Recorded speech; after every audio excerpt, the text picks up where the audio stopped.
We're coming around to the final segment in the third volume of Meditations on Love. And in doing so, we're going to focus on the last verse in our passage, 1 John chapter 4.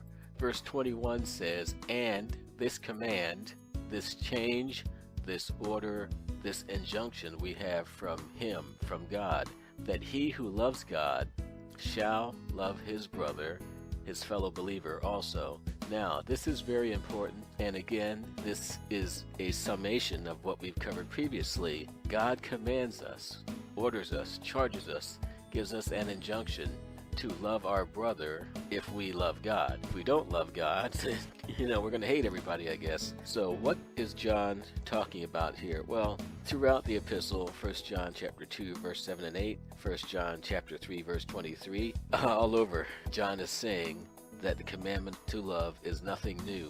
It is something that Jesus said. "This is my commandment, that you love one another, that your joy may be full." We must love in order to be full of joy. If you're depressed, if you're downtrodden, if you're like wowsy, wowsy, woo woo, like bad luck schleprock, guess what? You're not walking in love. Perfect love casts out fear, and perfect love gives us power. So, what do we need to do? Well, if you haven't caught on yet, let me tell you for the 11th time, to love. We must love. Love the Lord our God with all our heart, all our soul, all our mind, and all our strength, and love our brothers as we love ourselves. Now, of course, we need to love everybody, including sinners, including enemies, including those who have done wrong against you, but in particular, to love your Christian brother. Now, here I was in Texas, and I went to the Air Force Chapel, but unfortunately, the chapel not only did not have the level of teaching I was looking for, I gave a tithe, and the chaplain called me and yelled at me, "What are you doing? I can't handle this amount of money. Don't do this." The offering was symbolic. It was like $1 here, $1 there. But to write a tithe of my pay as an Air Force lieutenant, that was a problem for the chaplain. So I had to find a church. There was this church that advertised on the radio, and their motto was, "We love you 24 hours a day." I thought, wow, I need to go someplace that loves me 24 hours a day. I got there, and there was a group of young people, and I thought, great, I'm a young person. I'll be a part of this group. I noticed that one thing they did after church, they would go to their cars, pull out their favorite cassette tapes, yeah, this was a while ago, and would exchange them. So I had a great collection of Christian music. I pulled out one of my favorite CDs, and I offered it to the guy who was the leader of this group. And this guy, the leader, looked down his nose and said, "Brother, my spirit tells me I should not listen to this." Well, I was crushed because I thought God was rejecting me. I thought God was saying, "Why, you ugly old sinner, I'd never love you." And of course, Satan used that to put a real damper on my spiritual walk. It was terrible to have someone look down their nose at my Christian CD. And it happened to me a second time. I had some Christian music, and they were like, "Well, we don't know. Maybe you listen to something strange." I'm like, "It's Christian music." "Well, I don't know. I never heard of this group." It's Christian music. So, and that's a small thing, but back in those days when I was young and impressionable, it really made an impact on me because I just felt, here's a church that loves people 24 hours a day, and I'm getting hate, it felt like.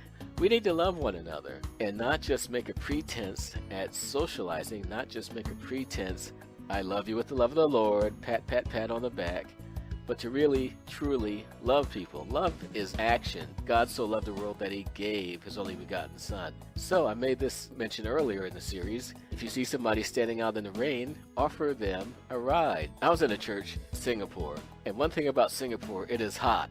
And the other thing about Singapore is that it is hot. Other than that, it's hot. And the rain would come quickly. It would rain for a short period of time, and it would be such a deluge. They had these little trenches dug in the sidewalks, and I had to learn to watch my step when crossing the street because you could twist your ankle in there. And the rain would come so intensely, these little trenches would fill up with water. And then when the rain clouds left, the water would all evaporate, and the air would get so thick and steamy it felt like the mosquitoes had to crawl through the steam in order to bite you. So here I was, and it was raining season. I don't know if it was monsoon season, but I had my umbrella with me. It was wet. So I put it in an umbrella holder at the door of the church. I'm trying to get out. I see my umbrella sitting there. It's the last one there. And this one guy is going to his car. He looks at the rain and he decides to grab my umbrella so that he could walk 5 feet to his car without getting wet. And I'm like, hey, ayah, trying to get this guy's attention. He's got my umbrella. He gets to his car. There's a big crowd of people in front of me. By the time I get there, he's backed out of his parking space and he's going down the road with my umbrella. And I had to walk in the rain to a bus stop and stand there drenched and soaked to the bone. There was not a shelter there. It was just a sign saying bus stop here. I have forgiven that guy over the years. But here's the thing. Sometimes we often think about our own comforts, our own needs, our own wants, our own wishes, our own desires, our own family, our own person, and we don't look out for others. Look at situations where young girls get pregnant. Now, in the book of Titus, the Apostle Paul says that the aged women should look out for the young women.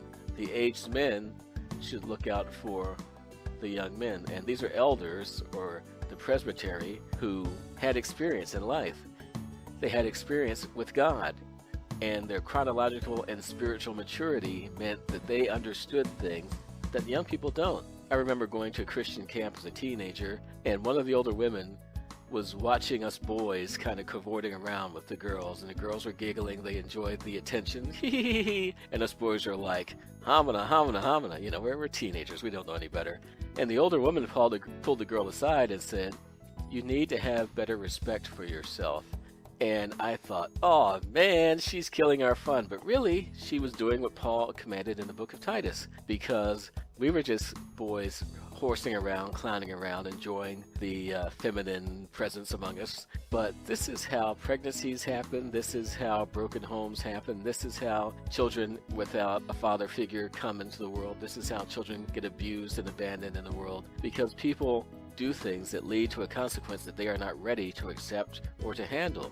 So, in love, I know people will say, mind your business, get out of my child's face, but the church should be set up in such a way that we look out for those who need the guidance of mature believers. And maybe you can't just walk up to someone and start yakking to them, but maybe the church should have a better structure for this to happen. People in the world particularly need the gospel. And unfortunately, the church rejects people who don't look right, who don't sound right, who don't smell right, who don't act right. I heard about this one church in England, and they started busing people in from all kinds of crazy areas. And one woman, the Holy Ghost began to move.